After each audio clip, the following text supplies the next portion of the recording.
Imbuto z'amatunda zikungahaye ku ntungamubiri umubiri ukenera buri munsi, dore ko burya amatunda agira amazina atandukanye bitewe n'akarere abantu baturukamo, aho bamwe bayita intababara, abandi bakayita marakuja ndetse n'andi mazina menshi. Amatunda afite akamaro n'ibitunga umubiri bitandukanye bituma yitabazwa cyane mu mikorere myiza y'umubiri no kurinda indwara zitandukanye, ariko kandi nubwo amatunda agira ubwoko butandukanye, burya yose agira umumaro umwe. Itunda rimwe ringana na garama 100 ni isoko y'intungamubiri zitandukanye harimo antioxida. Itunda rimwe ringana na garama 100 ni isoko y'intungamubiri zitandukanye harimo vitamine zitandukanye nka vitamine C. Itunda rimwe ringana na garama 100 ni isoko y'intungamubiri zitandukanye harimo vitamine zitandukanye nka vitamine B.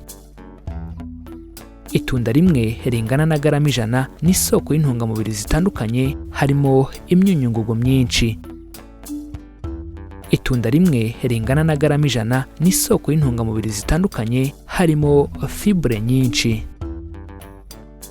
Icyo wamenya ni uko ingano y'izi ntungamubiri dusanga mu itunda rimwe ziri hejuru cyane, bigatuma amatunda aba ari umwe mu mbuto z'ingenzi umubiri wacu ukenera. Muri iki kiganiro tugiye kurebera hamwe akamaro k'amatunda mu mubiri wa muntu, uburyo bwiza bwo kuyarya ndetse n'icyo kwitondera kuri izi mbuto. Reka tubibutse ko dukorera ibiganiro tugamije guhugurana no gusangizanya ubumenyi ku bijyanye n'indwara turwara, imiti ituvura ndetse n'ibiribwa bikungahaye ku ntungamubiri zifasha ubuzima bwacu. Reka mbanze mbashimire kuba mugiye kubana natwe muri aka kanya tubungabunga ubuzima bwacu, bityo murabizi ko abatabizi bicwa no kutabimenya, natwe tukagira tuti abatarabimenya bicwa nuko batarakora subscribe kuri iyi channel Mizero Media ngo bamenye ko kwirinda biruta kwivuza. Niba utarabikora nyabuneka bikore kuko nta kiguzi bisaba, kandi nibwo buryo rukumbi buzajya bugufasha kubona ibindi biganiro tubategurira. Ikindi kandi wadusanga no ku mbuga nkoranyambaga zacu zose, Facebook, Instagram ndetse na Twitter, ujya hashakirwa ugashakisha Mizero Media ubundi ukadukurikira. Asibye gusa kuko no kudusangiza ibitekerezo byanyu biremewe, ubaye hari icyo bifuza kutubaza, kudusobanuza cyangwa kutwunganira ku ngingo zitandukanye tubaganirizaho, nyabuneka twandikire muri comments hano kuri iyi channel. Mu gihe wakunze ikiganiro twabagejejeho, kanda like, ubundi ntiwihererane ubu butumwa, kora share, ubisangize inshuti n'abavandimwe bawe kugira ngo nabo basobanukirwe uburyo bwo kubungabunga amagara yabo. Iki ni ikiganiro Amagara n'Ubukungu, ikiganiro mutegurirwa na Mizero Media, mukagikurikira kuwa 2, kuwa 4 ndetse no kuwa 6. Tubahaye ikaze aho tugiye kubaganiriza ku matunda, bityo muri iki kiganiro turarebera hamwe akamaro agira ku mubiri wa muntu, turamenya uburyo bwiza bwo kuyarya ndetse n'icyo kwitondera kuri izi mbuto. Reka dutangire ikiganiro turebera hamwe akamaro k'amatunda ku mubiri. Akamaro ka mbere k'amatunda ku mubiri.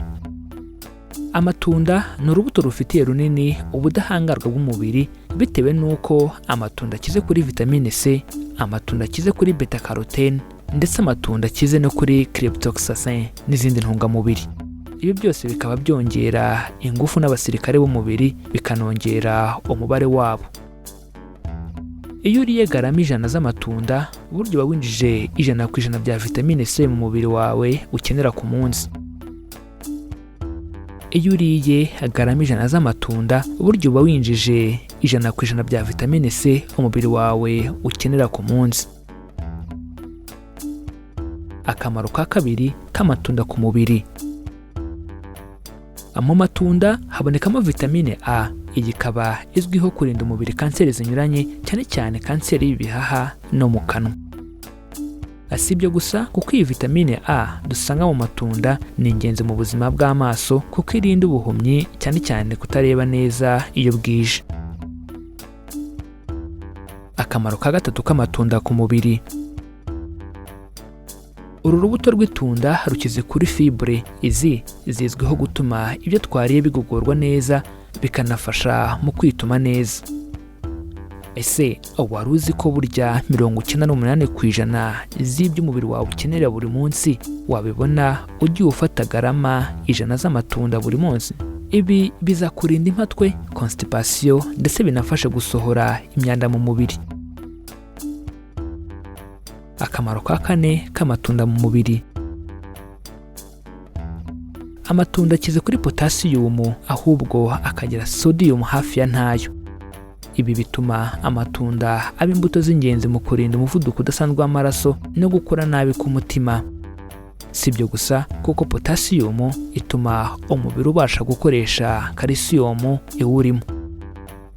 Nubwo kugira ngo ibyo turya biryohe dukenera umunyu ari wo sodium, murabizi ko atari byiza kurya mwinshi, ahubwo kurenza amatunda ku byo wariye bizafasha umubiri wawe gukoresha sodium ukeneye, idakenewe isohoke mu nkari. Akamaro ka 5 k'amatunda ku mubiri. Amatunda afite 20% by'ubutare umubiri ukeneye, fer na iron. Ibi bituma amatunda afasha mu kurwanya kuzungera no kubura amaraso, kuko byongera hemoglobin amaraso akeneye. By'umwihariko ni ingenzi ku bagore batwite n'abonsa, kuko baba bakeneye ibitunga abantu babiri. Si ibyo gusa kandi, kuko uretse ubutare, amatunda anakize kuri magnesium, umuringa, copper na cuivre na phosphore. Ibi byose bifasha mu gukomera kw'amagufa no kuringaniza umunyu ngugu umubiri wacu ukeneye.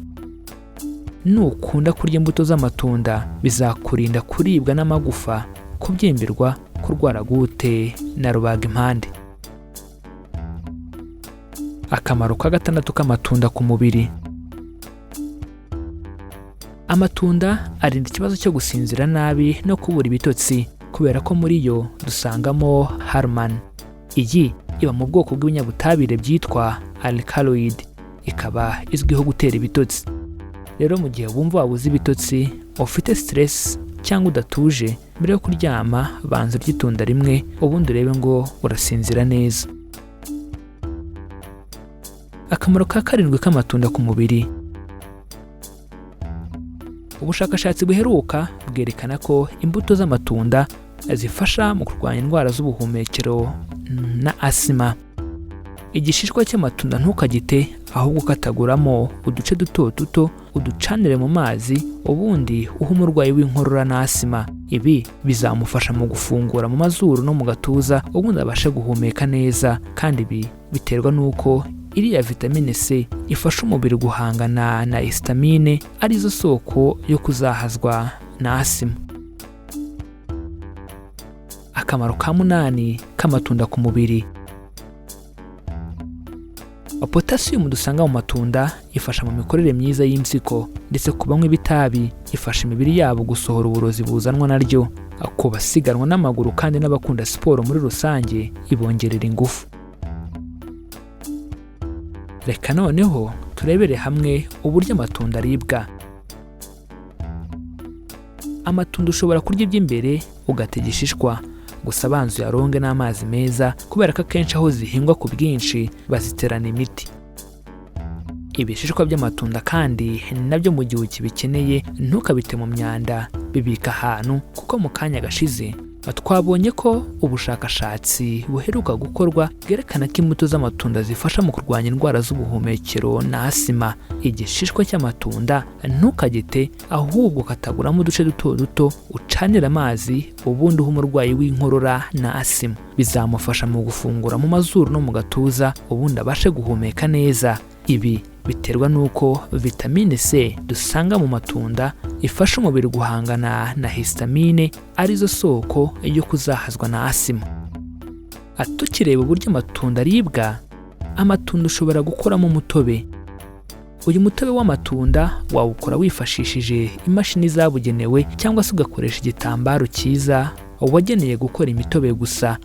Aha ufata imbuto z'amatunda ukazitonora, ukazikamura, noneho uwo mutobe ukawuteka kugira ngo ubikike neza kandi mu gihe runaka. Umutobe w'amatunda usibye uburyohe, burya ugira intungamubiri nyinshi nk'izo twahereye kare tubasangiza. Ese noneho niki cyo kwitondera kuri izi mbuto z'amatunda, imbuto tumaze kubona ko zifite akamaro gakomeye ku mubiri wacu? Ikintu cya mbere cyo kwitondera ku mbuto z'amatunda ni uko mu matunda harimo amasukari anyuranye. Ku barwayi ba diyabete si byiza kurya amatunda cyangwa se kuyarya buri gihe. Ikintu cya kabiri cyo kwitondera ku mbuto z'amatunda, niba wakoze umutobe nyuma y'igihe ukabona atangiye kuzaho urufuro, ubumene kuko uba washaje. Ikintu cya gatatu cyo kwitondera ku mbuto z'amatunda, imitobe yakorewe mu nganda burya kenshi iba yongerewemo ibindi, si byiza cyane cyane kuyiha abana bakiri bato. Ikintu cya kane cyo kwitondera ku mbuto z'amatunda ni uko mu gihe uhisemo gukorera umwana umutobe wayo, jya uvangamo utuzi kugira ngo ugabanye isukari. Reka tubashimire kuba mwabanye natwe muri iki kiganiro aho twabaganirizaga ku mbuto z'amatunda, bityo tumaze kurebera hamwe akamaro k'amatunda ku mubiri wa muntu, tumenya uburyo bwiza bwo kuyarya ndetse n'icyo kwitondera kuri izi mbuto. Reka tubibutse ko dukora ibi biganiro tugamije guhugurana, gusangizanya ubumenyi ku bijyanye n'indwara turwara, imiti ituvura ndetse n'ibiribwa bikungahaye ku ntungamubiri zifasha ubuzima bwacu. Kubisangiza inshuti n'abavandimwe bawe ni ukudufasha gukomeza gusakaza izi nyigisho. Reka tubashimire kuba mwabanye natwe muri aka kanya tubungabunga ubuzima bwacu, bityo murabizi ko abatabizi bicwa no kutabimenya, natwe tukagira tuti abatarabimenya bicwa nuko batarakora subscribe kuri iyi channel Mizero Media ngo bamenye ko kwirinda biruta kwivuza. Niba utarabikora nyaboneka bikore kuko nta kiguzi bisaba, kandi nubwo buryo rukumbi buzajya bugufasha kubona ibindi biganiro tubategurira. Ikindi kandi wadusanga no ku mbuga nkoranyambaga zacu, yaba Facebook, Instagram ndetse na Twitter. Ujya ahashakirwa ugashakisha Mizero Media ubundi ukadukurikira. Asibyo gusa kuko no kudusangiza ibitekerezo byanyu biremewe, bityo ubaye hari icyo bifuza kutubaza, kudusobanuza cyangwa kutwunganira ku ngingo zitandukanye tubaganirizaho, nyaboneka twandikira muri comments hano kuri iyi channel. Mu gihe bakunze ikiganiro twabagejejeho, kanda like, ubundi ntiwihererane ubu butumwa, kora share, ubusangize inshuti n'abavandimwe bawe kugira ngo nabo basobanukirwe uburyo bwo kubungabunga amagara yabo. Iki ni ikiganiro Amagara ni Ubukungu, ikiganiro mutegurirwa na Mizero Media, mukagikurikira kuwa kabiri, kuwa kane ndetse no kuwa gatandatu.